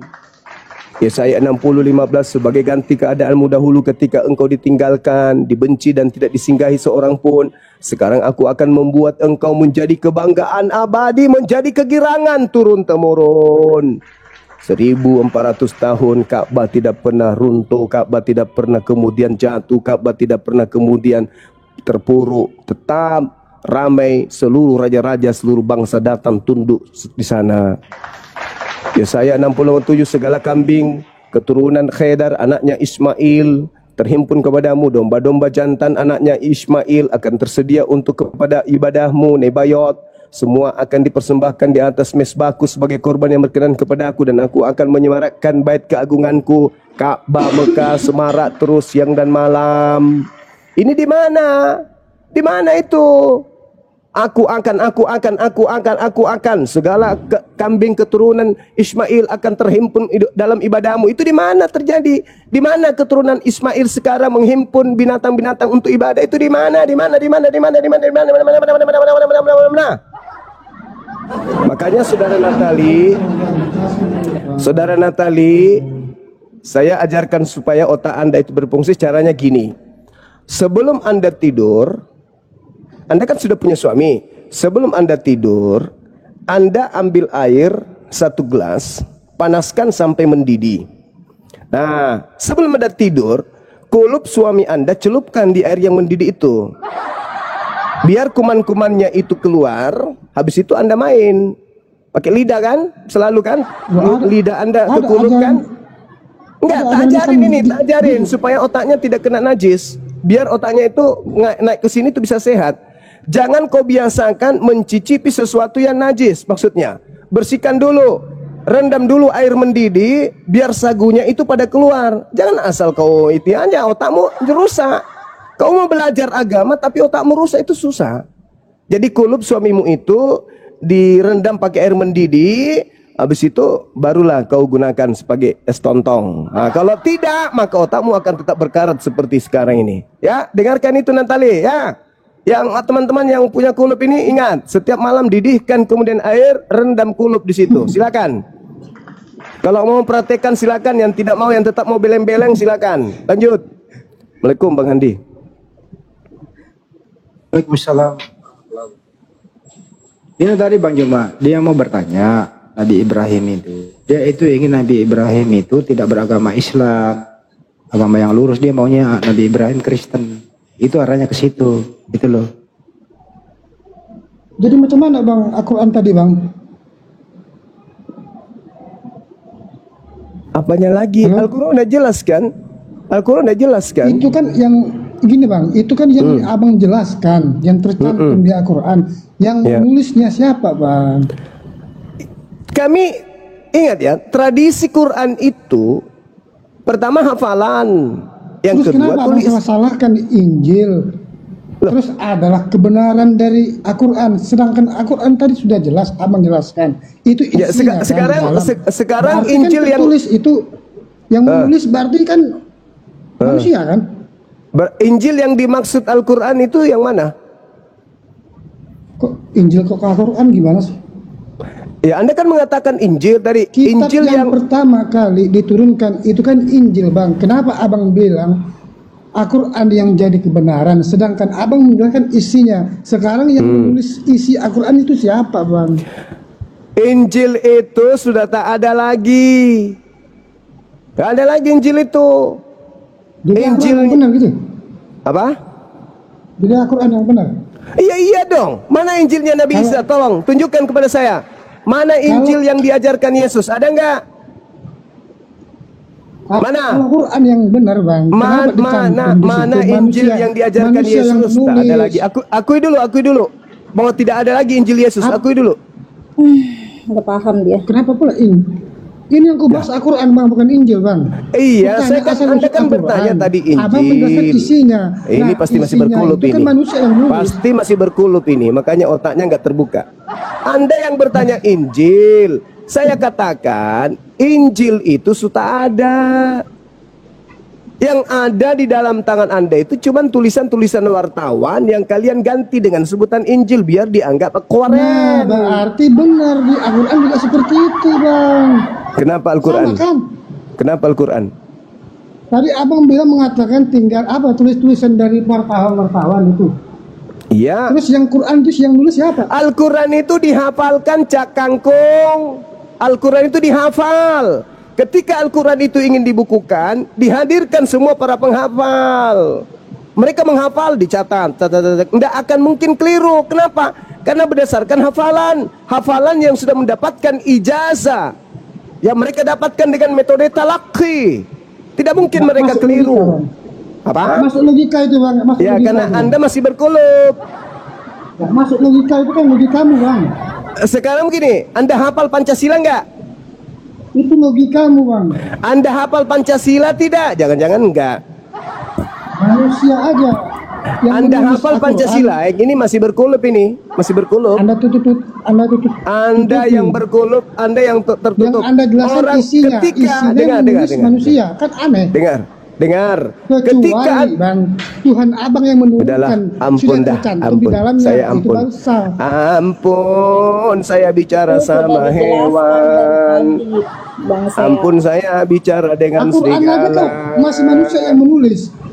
Hewan ini lepas dari mana? Bro, kamu kan ini bertanya kenapa kau ya jelasin? Nggak sepanjang itu dijelasin dia nggak paham. Bro, kalau namanya binatang itu mana punya akal. Dia Pancasila yang dia pula yang jelasin. Pancasila ketika kamu hafalkan, lalu saya tuliskan, Anda cross check tulisan saya dengan hafalan saya, dengan hafalan Anda. Kalau sudah sama, tulisan saya salah nggak? Pancasila, saya tulis Pancasila. Satu, ketuhanan yang Maha Esa, saya tulis ketuhanan yang Maha Esa, dan seterusnya sampai sila kelima. Habis itu saya hadapkan kepada Anda. Itu proses talaki. Nih baca, apakah sama dengan hafalan?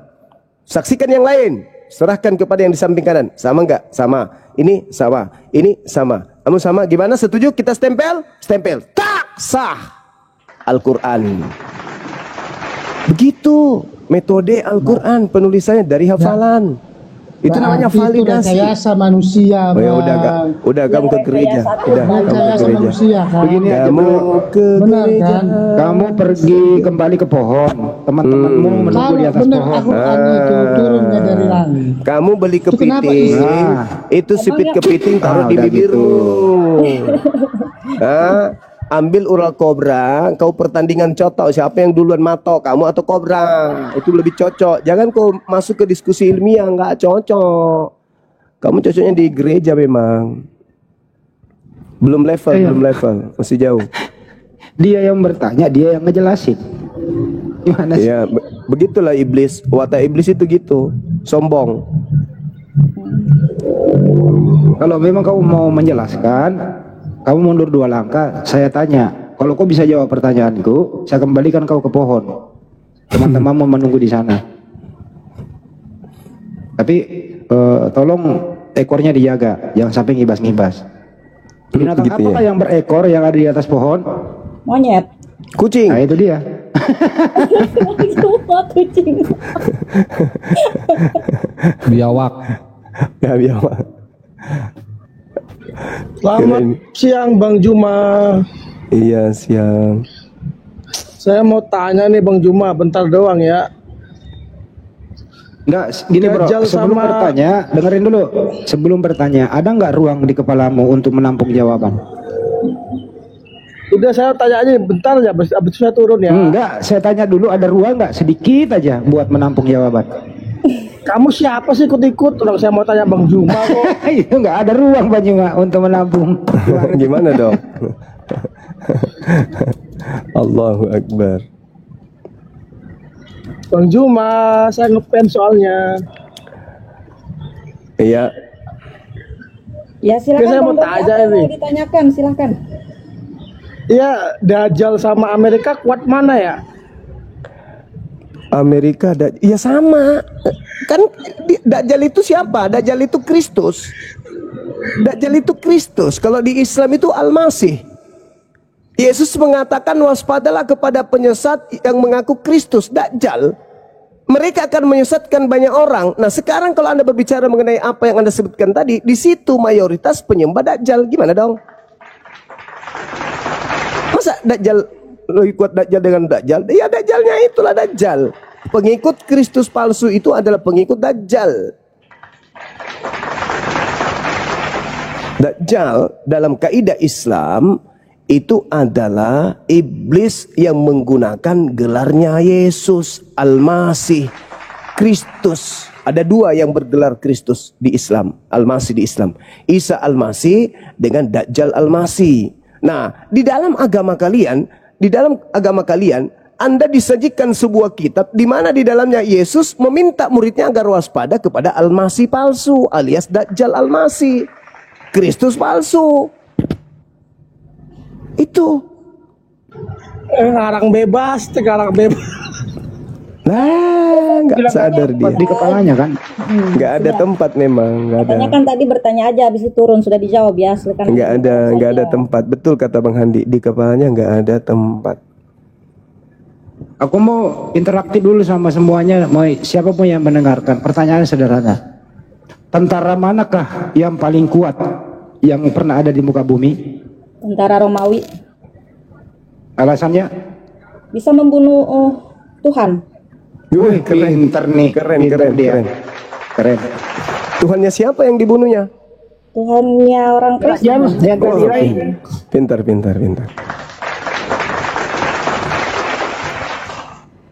Halo, selamat siang. Siang Petra, aku senang kali Petra ini udah bertobat dia.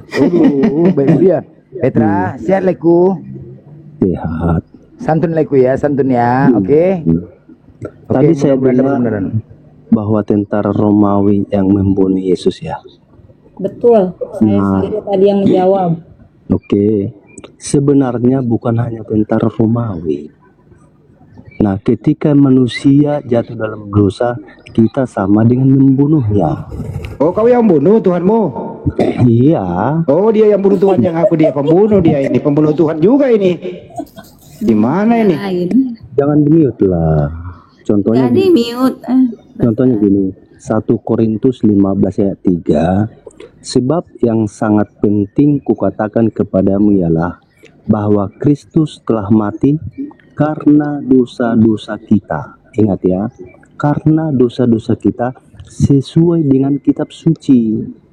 Jadi kematian dia adalah kematian terhadap dosa manusia cuma. Iya. Di mana itu diajarkan dosa ditebus pakai nyawa manusia itu di mana? 1 Korintus 15 ayat 3 kan. Oh, ajaran Paulus, kirain Tuhan yang ngajar. Kalau Tuhan yang mengajarkan dosa manusia pakai hewan, Imamat 1 nomor 2. Paulus ini dapat ilmu dari mana? Siapa yang merasukinya? Kok bisa manusia jadi penebus dosa itu di mana ilmunya? Apa yang Paulus ditulis Paulus itu cuma itu dilakukan oleh Roh Allah. Itu di mana tertulis Roh Allah datang kepada Paulus? Di mana? Nah, ketika firman yang ditulis Paulus itu adalah sudah diilham oleh Roh Allah. Iya, di mana? Di mana Roh Allah datang kepada Paulus? Di mana? Tertulis di mana? Siapa yang mengatakan itu? Loh, Roh Allah cuma hadir. Loh, bagaimana ini? Kok jadi bertentangan dengan ucapan Yesus sendiri? Paulus sendiri mengatakan di dalam kitabnya bahwasanya dia berkata bukan berdasarkan firman Tuhan. Kok sekarang jadi firman Tuhan? Tetapi itu diilhamkan oleh Roh. Dia mengatakan aku bercerita bukan berdasarkan firman Tuhan. Gimana mana yang betul? Tapi ingat cuma setiap perkataan itu yang dituliskan oleh para nabi. Lah, dia nabi. Jadi Paulus sekarang sudah jadi nabi. Paulus sudah kau akui kalau dia nabi. Loh, Paulus itu kan nabi. Nabi dan rasul. Sudah nabi. Catat ya teman-teman. Catat ya teman-teman. Berarti terbukti ucapan Yesus, waspadalah kepada nabi palsu. Yang datang kepada kamu, yang datang di abad pertama. Oh gitu toh. Mana ditulis di situ ayatnya bahwa Paulus nabi palsu? Lah, nabi yang datang. Oke, Anda sudah mengakui dia nabi. Tolong tunjukkan selain Nabi Paulus yang datang kepada murid Yesus di abad pertama. Mana ada nabi palsu di sana ditulis datang? Iya, sekarang kalau bukan Paulus yang nabi palsu, siapa nabi yang datang di abad pertama kepada murid Yesus? Nah, nabi-nabi palsu ini gini cuma yang datang kepada orang pengajaran yang tidak sesuai dengan ajaran Kristus. Tafsir congor. Yesus mengatakan, dengar, Yesus mengatakan nabi palsu itu datang di abad pertama kepada murid Yesus. Siapa yang datang kepada murid Yesus? Cuma siapa yang datang? Siapa yang datang kepada murid Yesus yang adalah nabi palsu? Siapa? Kok main mute sih kalian? Gimana sih kalian ini? Siapa yang datang di abad pertama yang kau akui nabi itu kepada murid Yesus? Siapa? Jangankan nabi pertama cuma. Nabi pertama, nabi yang melenceng daripada firman Tuhan. Inilah kalau ini kalau pelihara kulup gini otaknya nggak berfungsi. Anda sudah mengakui Paulus itu nabi. Pertanyaannya, ketika Yesus meminta muridnya wanti-wanti nabi datang padanya tapi palsu. Pertanyaan saya, siapa yang datang kepada murid Yesus di abad pertama? Selain Paulus siapa? Katanya kamu katakan tadi nabi palsu. Otak. Bernana otak kau itu kan? Bernana otak kau itu. Bernana. Kau sudah akui Paulus itu nabi. Berarti dia kandidat tunggal yang datang kepada murid Yesus di abad pertama. Lihatlah teman-teman, lihatlah. Kebenaran itu akan selalu datang. Islam unggul. Jayalah Islamku, jayalah Indonesiaku. Allahu Akbar, Masya Allah. Otaknya bernana dia. Kalau nge-framing muter-muter ahlinya dia, giliran ditanya poinnya, keluar nananya. Sederhana pertanyaannya, siapa nabi yang datang kepada murid di abad pertama? Jawabannya apa tadi si Petra?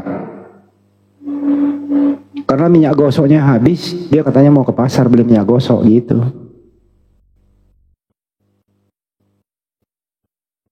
Saya mau nanya kepada kalian semua, kenapa ya Kristen ini ya mayoritas yang naik di sini nih? Kenapa ya pada nggak nyambung ya teman-teman? Apa kira-kira alasannya ya? Kenapa pada nggak nyambung? Tolong dijawab. Ya karena kalau ini bukan noten Bang Handi. Oh, makan babi itu Bang Handi. Ya.